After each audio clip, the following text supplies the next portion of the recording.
Cade worked the late shift on the frontier station known as Brink 12. Most nights felt quiet. Ships drifted in and out. Cargo crews argued about fuel rates. Security teams checked scanners and tried to stay awake. Nothing strange ever happened. At least that was what he thought before the night. He found an alien girl asleep outside his cabin door. He almost tripped over her. She sat with her back against the wall, her knees up, and her arms wrapped around a metal staff. Pale silver skin caught the low light. Her dark hair reached her shoulders. Her armor looked like it had survived a real fight. A faint heat rose from her skin.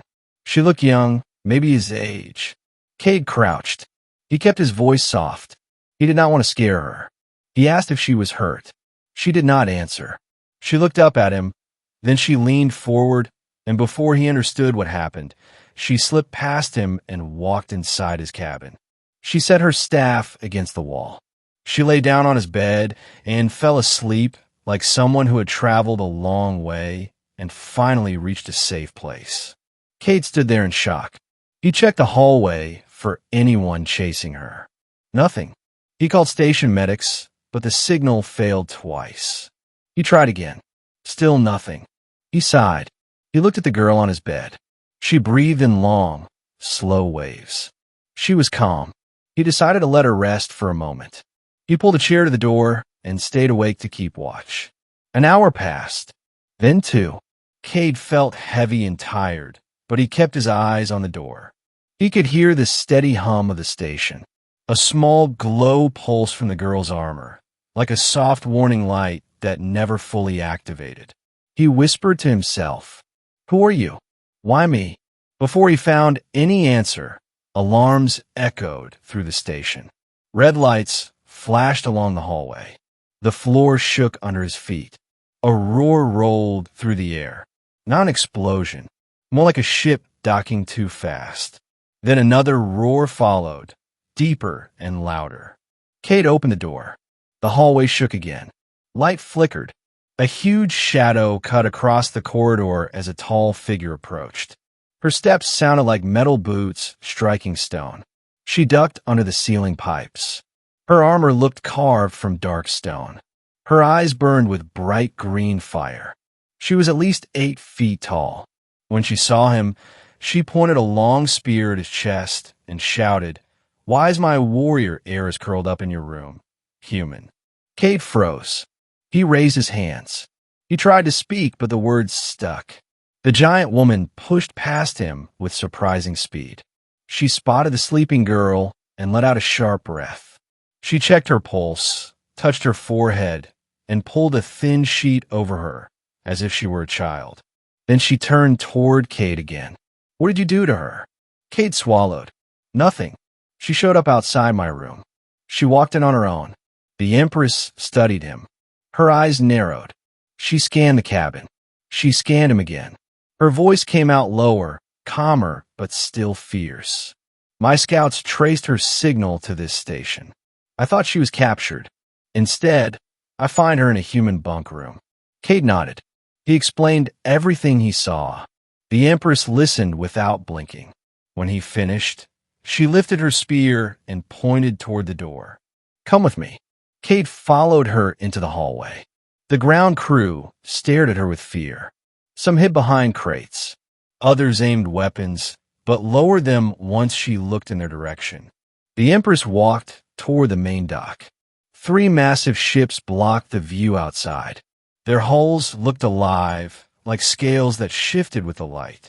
Their engines glowed with a deep green color that matched her eyes.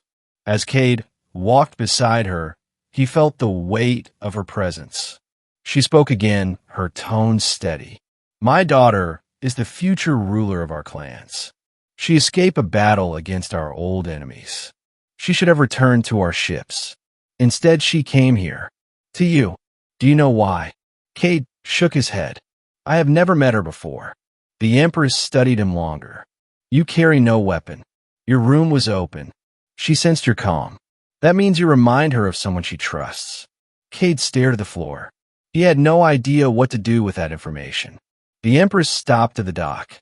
Her soldiers waited there, armor bright and sharp. They bowed as she passed.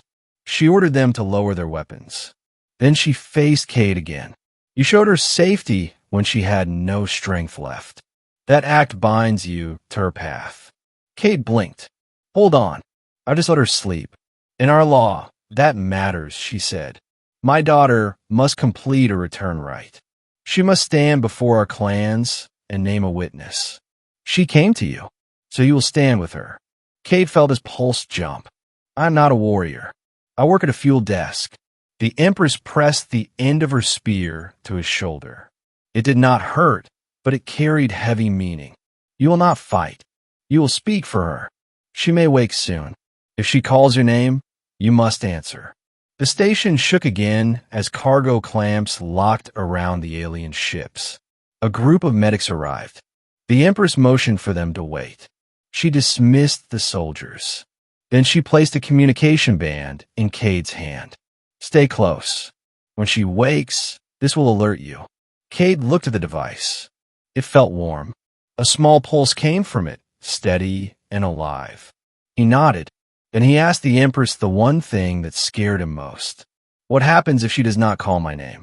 The Empress met his eyes.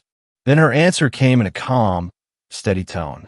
Then the clans will choose another path, and your part will end. But I do not think that will happen. She found you for a reason. Cade wanted to ask why she believed that, but he could not find the words. He stayed quiet. The Empress boarded her ship. The doors closed. The engines hummed. A deep pulse spread through the dock. Cade returned to his cabin. The Heiress still slept on his bed. Her breathing grew deeper and steadier. The glow in her armor dimmed. She looked peaceful now. He sat down in the same chair near the door. He watched her, unsure of what fate waited for him. Hours passed. The cabin lights shifted to morning cycle. Cade almost nodded off when the communication band warmed against his palm. He looked up. The Heiress opened her eyes. She sat up slowly. She looked around the room. Her gaze landed on him. Then she smiled in a soft, tired way, as if she had known him her whole life. Her voice came out quiet. Cade. The band pulsed bright. He felt his heart jump. The choice had been made. She reached out a hand. Not in command. Not in fear. In trust. You stayed, she said. He took her hand. Yes, I did. She stood with his help. Her armor glowed again. Stronger this time. She stepped toward the door. The band on his hand chimed. The Empress waited on her ship. The clans waited too. The Heiress faced him. Come with me. Cade breathed slow. He nodded. He walked beside her through the hallway, past workers who stared in silence. He felt the weight of the moment. He felt fear too, but he also felt something else, something simple and clear. She trusted him, and he chose to answer that trust. As they reached the dock, the doors opened. Bright green light washed over them. The Heiress squeezed his hand once, firm and sure. Then they stepped toward her future together.